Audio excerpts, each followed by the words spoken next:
Let's talk money.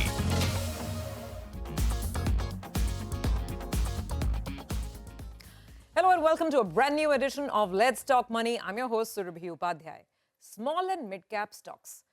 Are they the real road to riches? And if yes, then what should you be doing with SMID exposures, as it's called, small and mid-caps? That's how it's called. The acronym goes by the word SMID. Now, market experts say that small and mid-cap stocks in the current market environment are still expensive. So what should you be doing? This week, we do a deep dive into the world of small and mid-cap investing via mutual funds. What are the mistakes to avoid, and which are the funds that can potentially offer great wealth creation opportunities if you're in the market for the long haul?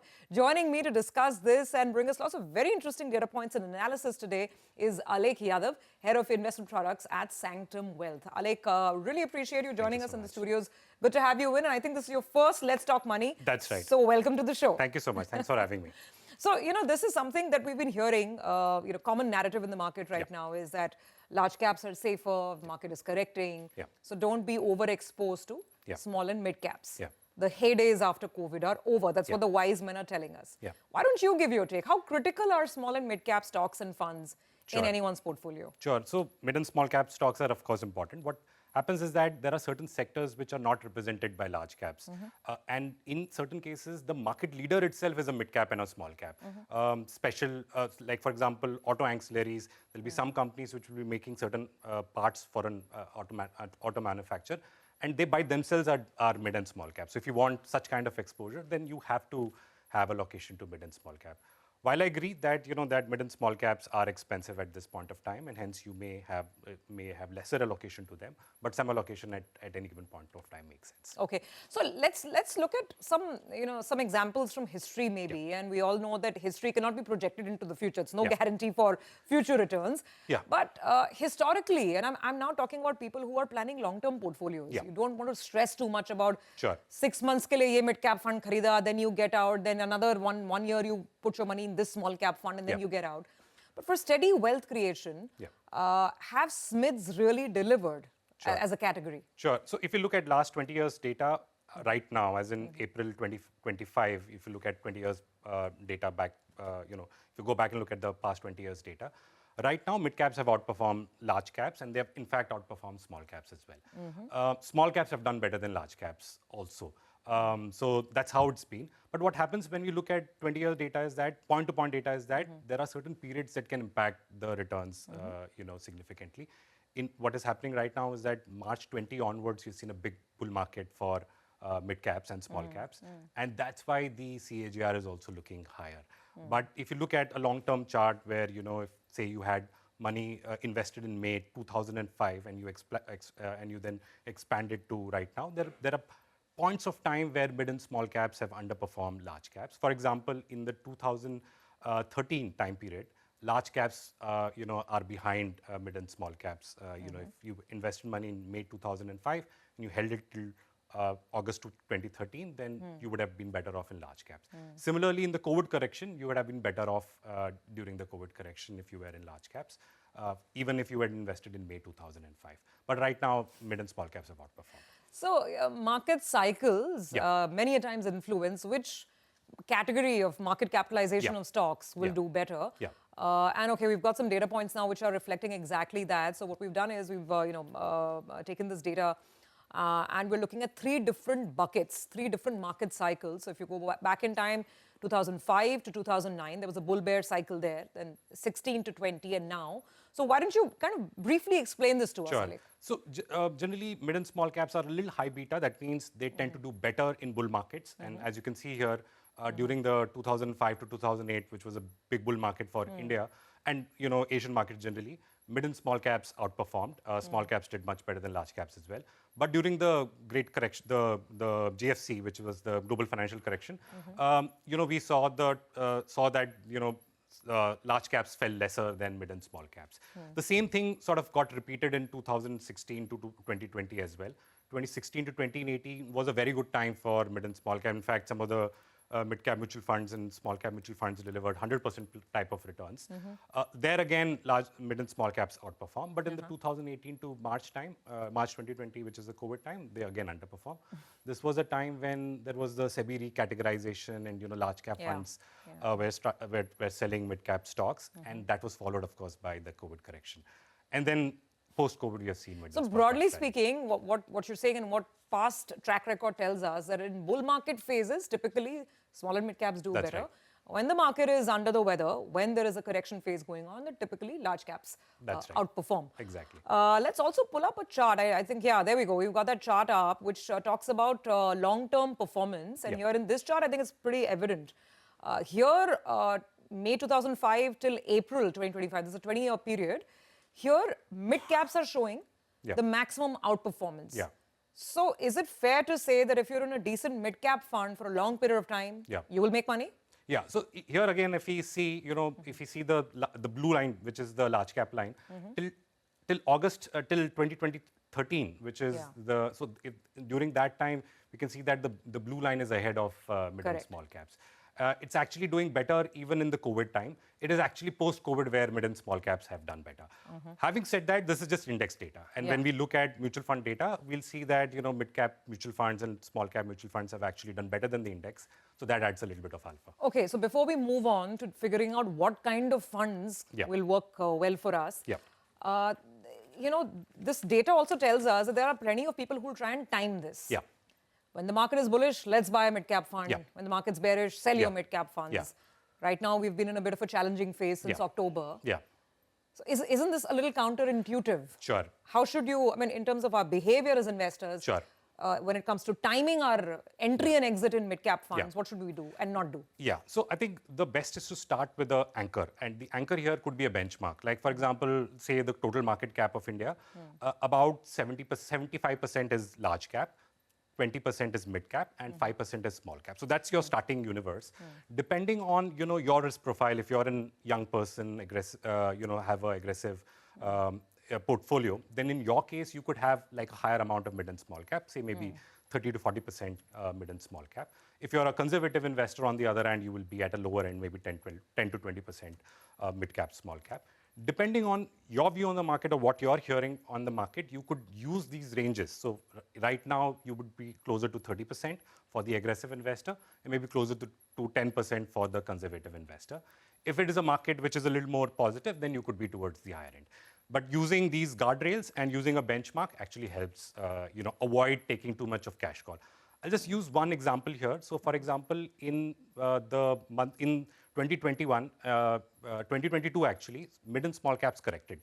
They corrected about 15-20%. If seeing that correction, if somebody had got underweight, then from 2023 to 2024 onwards, like September 2024, when markets peak, you would have missed a 50-60% rally.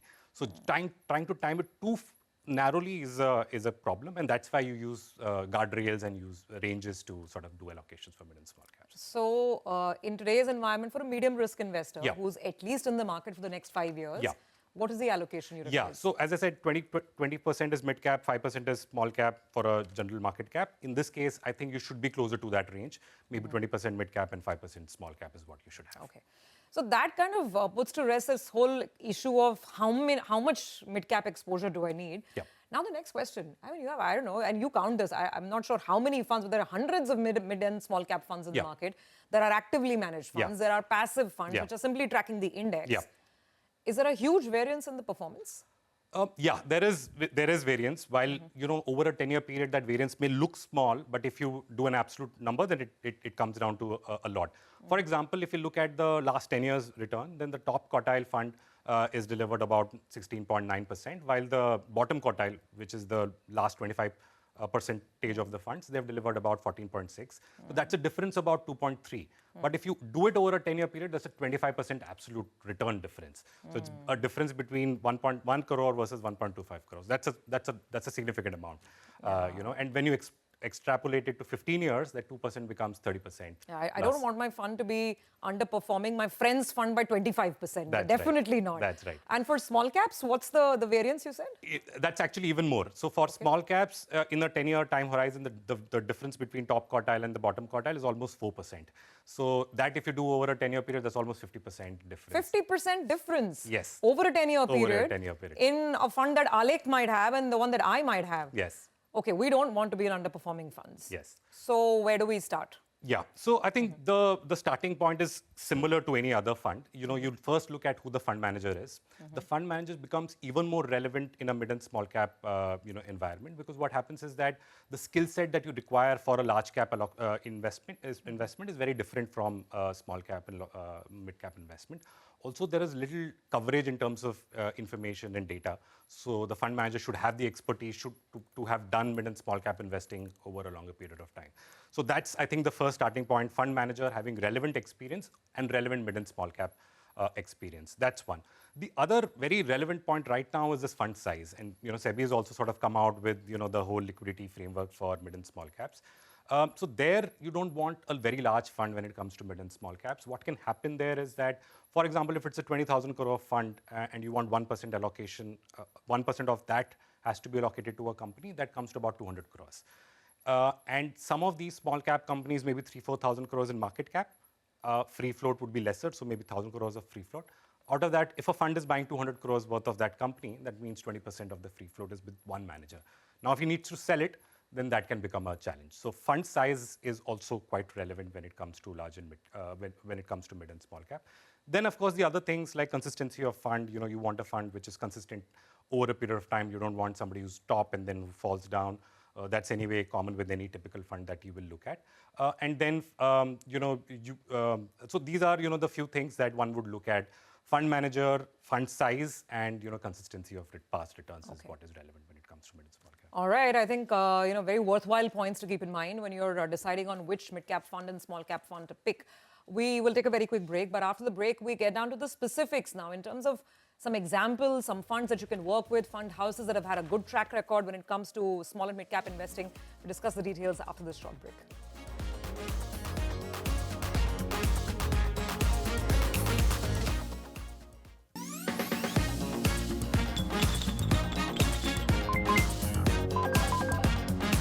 Let's talk money. Welcome back. You're with us on Let's Talk Money. And this week, we are giving you the basics of small and mid-cap fund selection. And now it's time to get to the really exciting part, which is some funds that Alekh specifically likes. Alekh Yadav is, of course, from Sanctum Wealth. So, Alekh, now this is the juicy bit that our viewers are really waiting for. Sure. Let's start by talking slightly broader in terms of AMCs that have had a good track record. Sure. That know this business of, picking the winners of tomorrow, so to speak. What does your experience tell you? Yeah. So, an AMC which has had fund managers who have, really sort of done well. Some of them include Invesco, Nippon. Bandhan is doing well right now. Edel Wise has done well. They've had a fund manager change, but the new fund manager after he took up has really changed. So these are some of the AMCs that have done well. What we see with mid and small cap is that it's generally led by the fund manager. So the fund manager's capability comes really handy. The investment framework, the way the fund manager manages is also important. But his track record, his expertise is also quite relevant when it comes to the mid and small cap space, at least. Does the age of the fund house matter? Because I mean, you have a lot of new AMCs now coming up as well. So there you might not have like someone with a 15-year track record with the same AMC, though he or she might be a great stock picker. What are your thoughts here? Yeah. So and there have been instances in the past as well. So for example, Mirai, when it came, hardly people knew, but when Nilesh took over and he started managing, he's been exceptional. His track record has been really good. So that can happen where a new fund manager comes in, is able to show his track record, etc. One issue that some smaller AMCs will always face is attracting talent, right? And you need talent, you need the right kind of people to sort of do the research. So that newer AMCs will always keep facing. But if it's an AMC which can sort of upfront some of these costs, get a good person, to head the mid and small caps, and that can happen. Let me ask you, who are your favorite small and mid cap fund managers and why? Sure. So one of the fund that we really like is Invesco Small Cap. So this is a fund managed by Tahir Badshah. He's himself, been in the market for a very long time. He's got a very consistent track record of managing. He's the CIO of Invesco as well. What Invesco also does is that they have a very good investment process. So every stock they categorize based on certain parameters. They call it Diamond, Frog Prince, Warrior, etc. And that is how they've categorized each of these funds. This is a framework that they've put over the last few years. And that has really worked out well for them. And recently, Aditya Khemani joined them from Motilal, and he's bringing new ideas for them as a fund house as well. And they've done well. So that is a fund that we really like, which is the Invesco Small Cap Fund. The other fund that we also like, this is a mid-cap fund that we like, which is Nippon India Growth Fund. So this is a fund managed by Rupesh Patel. He took over the fund more recently in 2022, but he's got a much longer track record of managing money. They follow a growth at right price kind of approach, approach to managing money. They're very conscious about liquidity, and that's very important. As we mentioned, also fund sizes can become a concern. Owning too much of a company can become a concern. So he's very cautious about the liquidity of the portfolio as well. And that has really done well for him, and his track record also has done well for them. Their up captures and down captures, which is basically how they've done in bull markets, and down markets have also been very good for Invesco. The final one that we'll talk right now is Edel Wise. This is a fund managed by Trideb. Trideb joined from Axis. Trideb Bhattacharya. So Trideb he was earlier with Axis, was looking at their PMS business, had a good track record managing the Axis PMSs as well. And then he took over the fund house recently. They had a much smaller team initially. Now that team is growing up. The AUM is becoming bigger. So they have hired many more analysts and fund managers more recently. He follows, he's not style biased, so he doesn't follow a growth approach or a value approach. His basic thing is bottom-up stock picking. We'll find the right ideas and not be biased by a particular style that is there. What that allows to do is that it allows a little more consistency, because there are styles which can perform at one point of time. They may underperform at a certain period of time. This way, the consistency can be a little more, especially if you're able to pick the right stocks.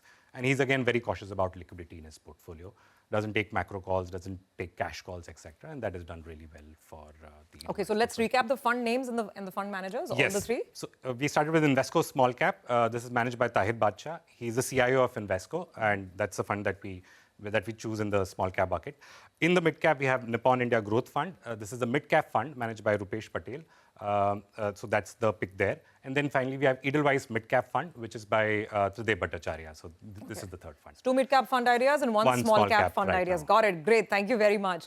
Now, just as we come to sort of last and final thoughts. Yeah. What could go wrong in our mid-cap investment journey? What are the classic mistakes to avoid? Sure. So what happens is, first thing is generally that we see, is that the timing becomes a big problem. Most investors follow after a strong performance has already happened. Yeah. So if you came in, say September 2024, you're down about 15-20%, in peak time, you're down about 25-30%. So that, I think, is something to avoid, not to chase returns. Look at what the conversation on valuation, etc. is. So that's generally about mid and small caps. So on that, one follow-up question. Yeah. People who invested close to the peak of the market, say around 26,000, and they took mid-cap exposure, and now they've been sitting on losses. Yeah.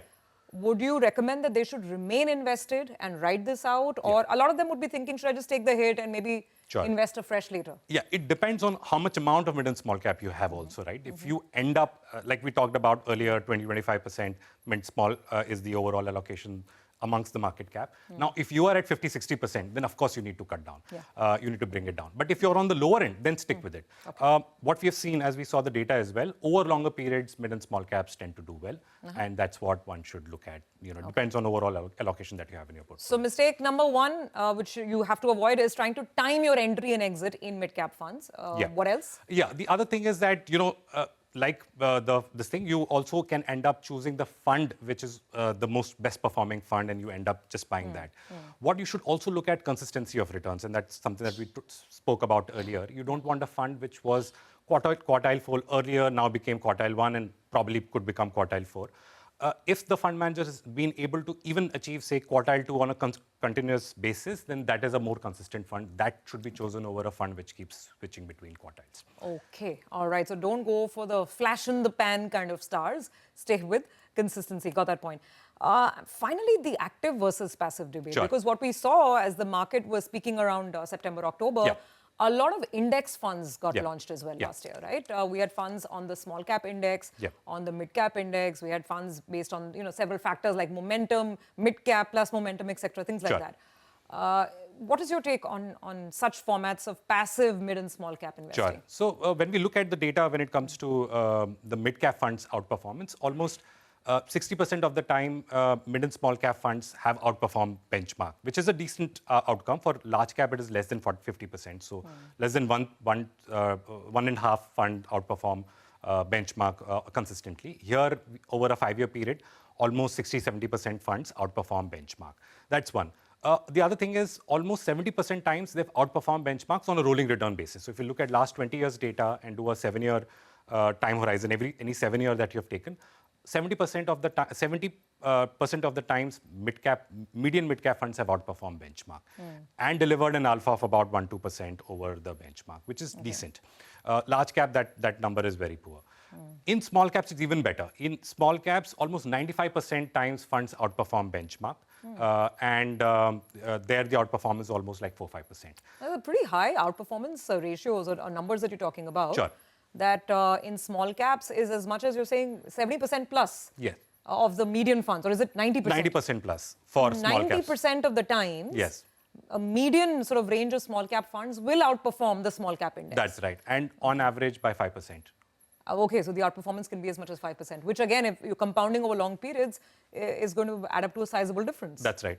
The one reason there is that, in the small cap is where the least amount of information is available. Yeah. Something called information asymmetry is maximum in small caps.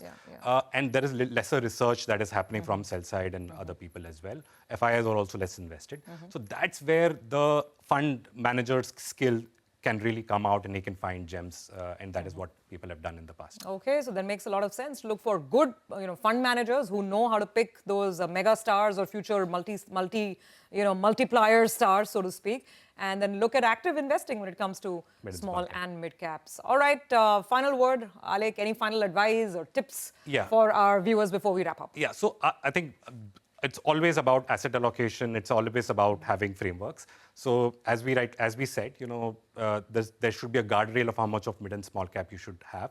Never exceed that guardrail, either on the upside or on the downside. And if you do that, then over long periods, your portfolio should do well. Okay. All right. Very interesting conversation and a fairly helpful one as well. And thank you for some of those ideas as well on small and mid cap funds that our viewers can look at. Really appreciate you being Thank here you so today. much. Thanks for having me. All right, viewers, hopefully you found this conversation interesting and of use. Do keep sending us your feedback and your comments, queries, anything else that you want us to talk about, and we'll pick it up in the coming weeks. Thank you very much for watching.